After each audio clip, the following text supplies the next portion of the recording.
Ndaramukije abakunzi b'umutima w'Imana n'abakunzi ba Papa Bien-Aimé.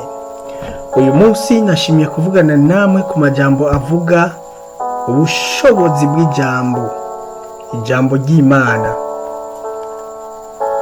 Aha turafise ishusho ya mbere aho tubona ishamba ryuzuye ibiti vyinshi vy'ibinyeshamba. Iryo shamba turigereranya n'isi yuzuye abantu b'abanyabyaha. Nk'uko ishamba ryuzuyemwo ibiti vy'ibinyeshamba, niko n'isi yuzuye abantu b'abanyabyaha. Turabona ngaha yuko hariho umugabo afise incabiti agomba ace igiti kimwe aje kugihinguramwo igikoresho akeneye. Aha incabiti twigereranya n'ubutumwa bwiza. Ubutumwa bwiza iyo buvuzwe umuntu akabwumva, bufise ubushobozi bwo kumukura mu kivunga c'abantu bukamujana kumuhinguramwo ikindi gikoresho kanaka Imana ikeneye. Turabona umugabo yitwa umubaji. Umubaji n'uyo muntu afise igicapo mu mutwe c'ikintu kanaka agomba guhingura muri ico giti. Umubaji rero ngaha tumugereranya na mpwemu yera, kuko mpwemu yera niwe agufata agaca akwegereza kugira ngo agufashe gutahura ivy'agakiza umuhabwa n'Imana.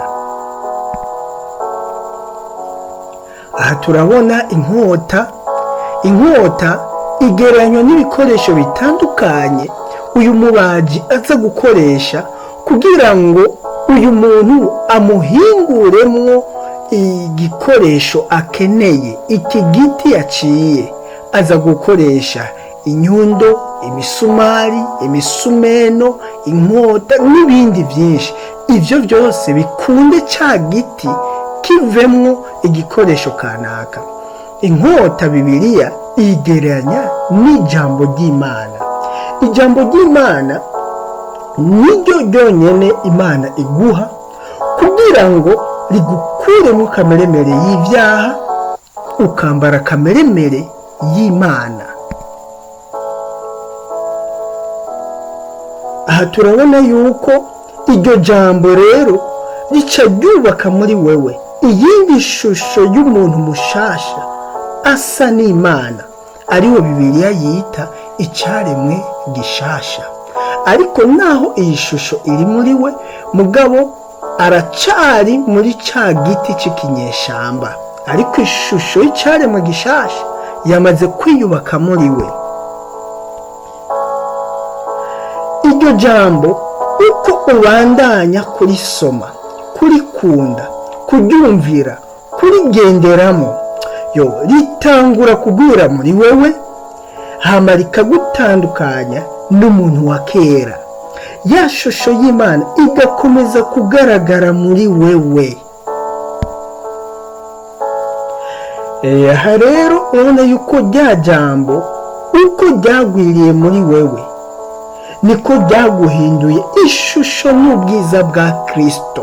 Ubu usigaye usa n'Imana, usigaye uvuga nk'Imana. Abantu bakubonye ntibakikubonamo ivya kera, mugabo bakubonamwo ishusho ya Kristo mu vyo ukora, mu vyo uvuga, mu kintu cose.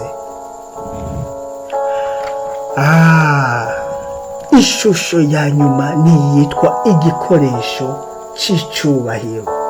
Ishusho ya Kristo imaze kukugaragarako, uca uhindurwa ukaba igikoresho c'icubahiro mu bwami bwa Data.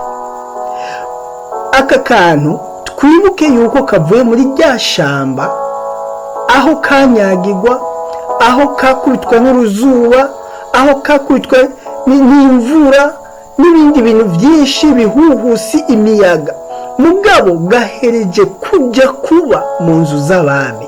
Ubu n'agashusho keza gashobora gushariza inzu z'abami. Umuntu wese avuye mu vyaha vyiwe akumvira mpwemu yera, akumvira n'ijambo, iherezo ryiwe ahinduka igikoresho cy'icyubahiro Imana yishimiye, Imana ikoresha mu gihe cyacu, kuko aba amaze guhingurwa rwose akaba ishusho ya Kristo. Barahezagiwe.